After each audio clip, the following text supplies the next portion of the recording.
Everyday Fine Art, and this is my studio assistant George, and today we will be showing you a walkthrough of the whole process of drawing this polar bear. The materials I used for this are pastel mat is the paper, it's the 12 by 16, and my pencils are Pitt pastel pencils with a couple of Carbatello pastel pencils, and pan pastels for the background and for the underpainting of the polar bear to get a nice base and lots of different colors in there. If you're interested in seeing the faster version of this, I did make a 3-minute time lapse of this drawing, and I will leave the link down below in the description. Don't forget to like and subscribe, and check out my Facebook and Instagram for more of my work. Thanks so much for watching. Hope you enjoy.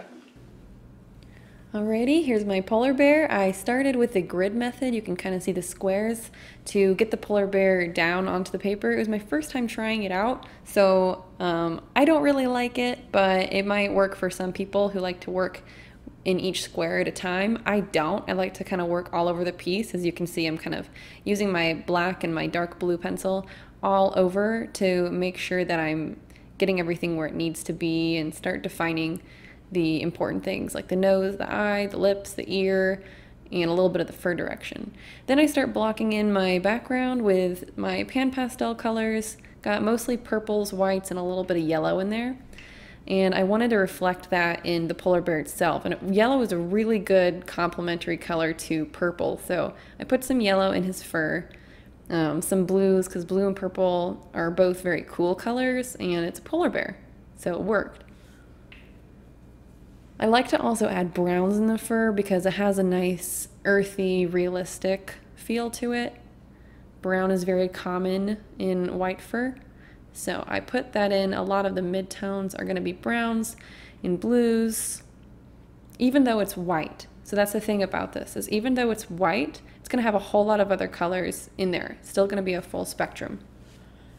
I start by kind of going back and forth between detailing fur direction and defining the shadows in the clumps of fur, and kind of making sure that I know what my midtones are, my darks, and my lights, kind of mapping all that out while still holding on to those colors that I laid down. I keep bringing those purple and blue pencils in to make sure I'm not losing that color as I start to build, and using my tools that are thicker and bigger before I move into a lot of the pencil work.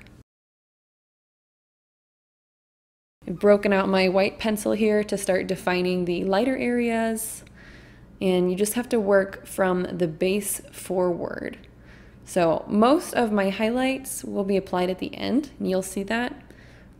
This is the stage where I'm mostly blocking in the shadows and the form. So I'm using my pencil, my white pencil here, and my cream pencil. The cream is a nice off-white yellowish color that complements the yellows in the polar bear's fur, and I'm using that to kind of add some contrast so that I can be aware of where my darks and my lights are. And mostly this is the part where you're just defining the darkest and lightest areas so that it's easier to shape it out as you go.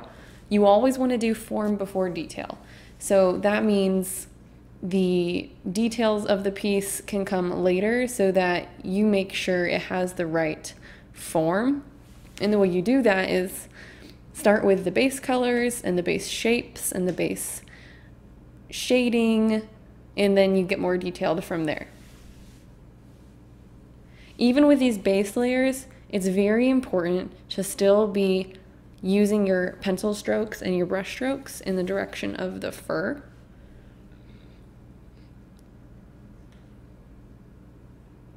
To maintain those nice base colors that I've put in his fur, I do break out those same colors with my pencils and keep kind of reapplying on top to keep that depth going, because I don't want it to be too far back, all the colors. I want them to kind of be more visible, because this was supposed to be a more colorful bear. If you want to go pure white bear, you'd still add some color in there, but I wouldn't bring them forward so much with your pencils, except for highlights, things like that. So now I'm going in with my white pencil to further define where my highlights are on the fur clumps.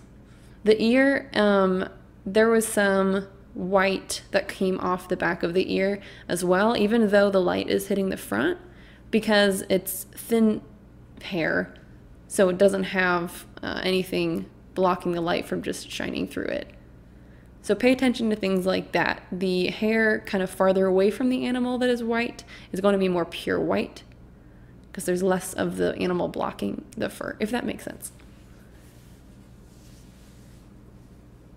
Keeping in mind the shapes of the clumps of fur and that they're not all the same, it's nice to have some variety because nothing in nature is perfectly uniform and the same, especially fur, which is moving.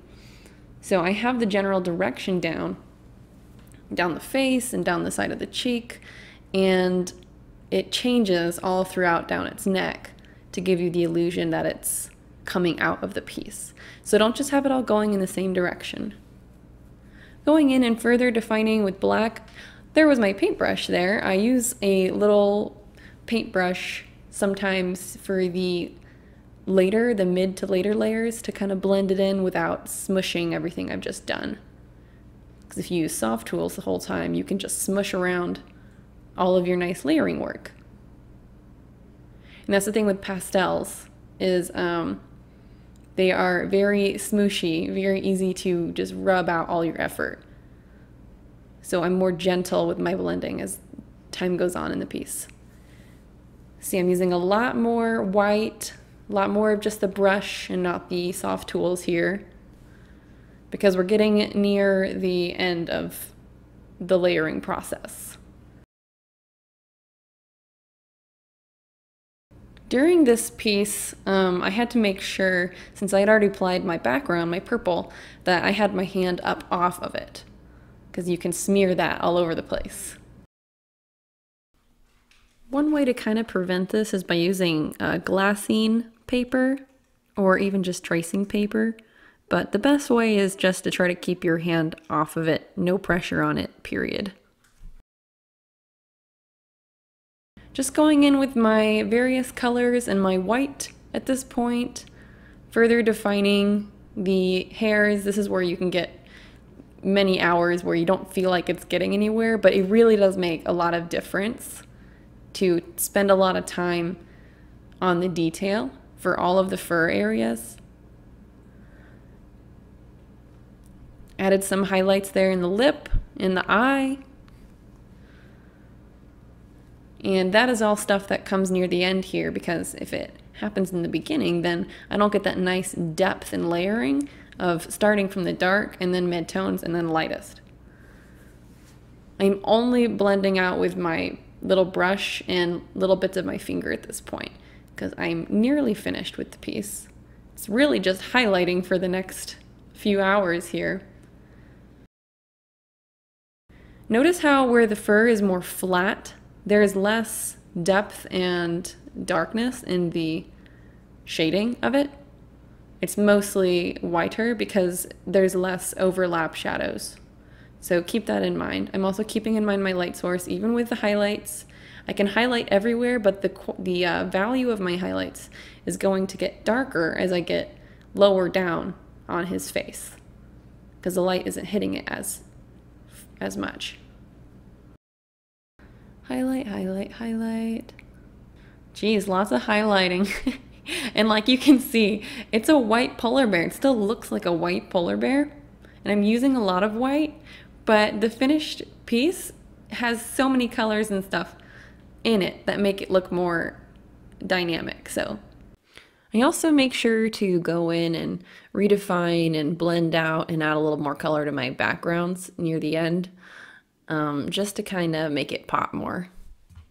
Also, because sometimes just it gets a little bit messed up, because even though I'm using glassine when my hand is on the piece, resting on the piece, I can kind of smudge it a little bit, and I just like to have it be nice and clean and vivid by the time I'm done.